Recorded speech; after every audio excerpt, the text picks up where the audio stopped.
In last week's episode of Andrew Fortune's Road to Success, we saw Andrew arriving at KeNako Academy to start an intensive 3-month training and diet program in order to make a comeback in racing. After a 7-month break, Andrew's weight ballooned to 76 kilos, posing an interesting challenge for the professionals at KeNako Academy. With the first week of his program completed, it was time to monitor the progress and for Andrew to see that his hard work is paying off. It sure was. Weighing 73 kilos, Andrew has lost a full 3 kilograms in his first week at KeNako Academy. No, that's fantastic. But like with anything, I think you lose your most weight the first week, and it's probably going to level out. And it's probably going to be a week or two where I only lose a kilo. But I'm okay with that. Yes, we're excited about that. Obviously, we're going in the right direction. We expected the first week to be like that, where we lose a bit more kilograms or more weight in 1 week than what we expect to lose towards the end. So it's always faster in the beginning, losing some excess fluids. But we are excited. It's a good start for us. The secret behind KeNako Academy's successful sport programs is their scientific approach to enhancing sport performance. In order for Andrew's diet and training program to have positive results, a close eye is kept on the amount of energy that Andrew consumes and his level of exercise. Well, again, our goals and the challenges for the second week would be the same as for the first week, to carry on with the process. It is still tough for Andrew in terms of his body weight being that high that it makes high impact exercises quite dangerous for injuries. Trying anything new, if I want to call it new, it's a little bit difficult, Change of eating plan, change of training. I haven't trained for 7 months, so the muscles were a bit stiff. We do step it up a little bit, but we are patient and we remind ourselves that it's only week 2. But I can already see a change in his fitness levels. If we look at how his heart rate recovers in interval training. It's really gone well. I mean, my fitness rate came back quite quickly and things are going quite well, I think. On arrival at KeNako, Andrew's metabolic rate was tested and dietitian Mandy Nell carefully planned a tailor-made diet for Andrew. KeNako's in-house chef Rob Douglas is following these requirements to the T and keeps a detailed logbook on all the food that Andrew is served. No, Andrew's great fun to work with. He's full of energy, full of laughs. He's always around, always wondering what's going on and what are we preparing, how much he's going to get. Always asking, maybe can he get a little bit more? And the answer's always no to that. It's always weighed out. I didn't expect anything to be easy because I was going for spur breakfasts, which is like nearly 2 plates. And now I'm back to like eating healthy.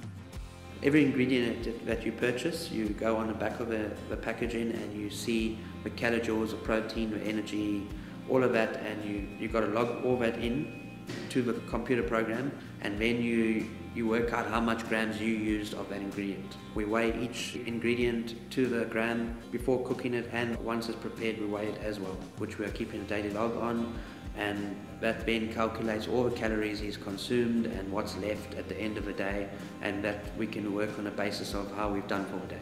The nice thing is, yes, it's a meal plan, but it's interesting, It's been difficult to get used to it. Yeah, it has been a little bit uncomfortable, but it's nothing I can't manage. A crucial component of Andrew's nutritional program is all about eating a healthy breakfast. Breakfast is traditionally known as breaking the fast. Research has shown that when you sleep, your metabolic rate drops approximately 10%, and the process of eating raises your metabolic rate between 5 and 10% for fat or carbohydrates, and approximately 30% for protein. The combined effect of not eating breakfast and eating breakfast would significantly affect your metabolic rates. Breakfast eaters generally weigh less. This is attributed to the fact that they eat less unhealthy foods later in the day, and also eating a breakfast increases concentration. So when you choose a breakfast, opt for a fiber-full breakfast cereal, perhaps some fruit, and a protein source such as an egg or some yogurt, but stick to only 3 to 4 eggs a week. Jan Fourie, KeNako's biokineticist, did a thorough physical assessment on Andrew, which included his body composition analysis and fitness level. All these readings are taken into consideration when developing a training program.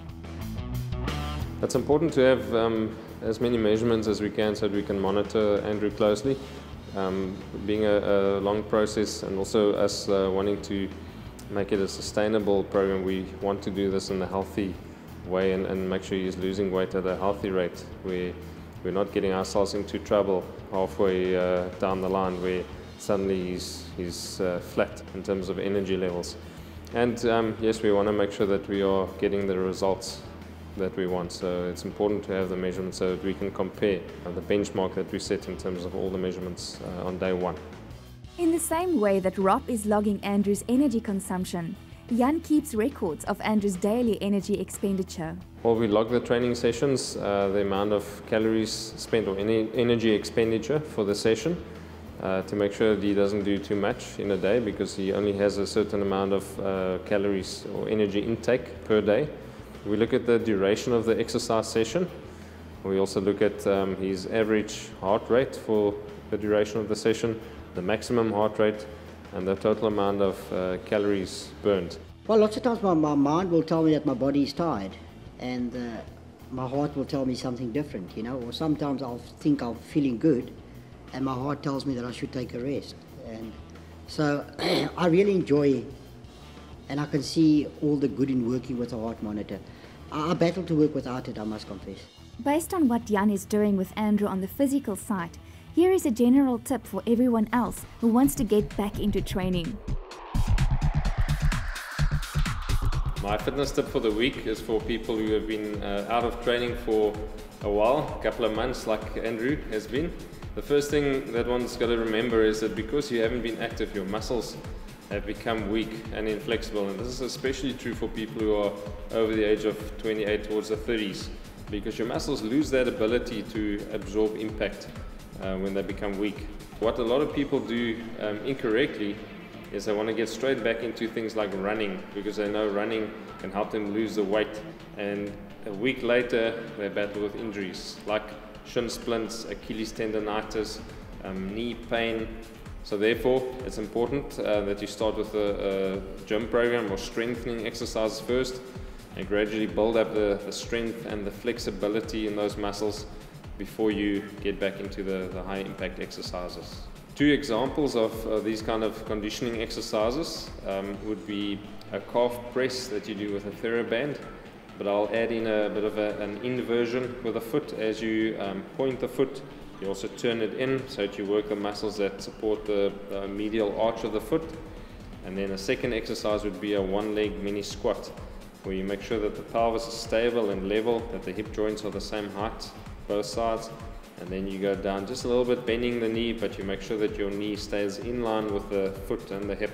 Those are two great exercises to get your mechanics ready for something like running. The first week of Andrew's program at KeNako Academy has been very successful, and his level of commitment and perseverance is admirable. Andrew is much loved among racing fans with a wonderful sense of humor. His trials and tribulations have inspired many, yet he possesses an amazing sense of humility. But we all got that. You know, we all got it in us as a human being. We were all born with so much courage, it's just we never tap into it. You know, I've tapped into my courage and I've got abundance of it. It's just sometimes I'm too damn lazy, and I say to myself, I can't do it. But once I put my one foot in front of the other, then I'm quite excited about this, and I'm sure I'll get my way to where I want it. Will Andrew continue to lose weight at this rate? Will he be able to persevere with a stricter training and diet program? Tune in next week as we follow Andrew Fortune on his road to success.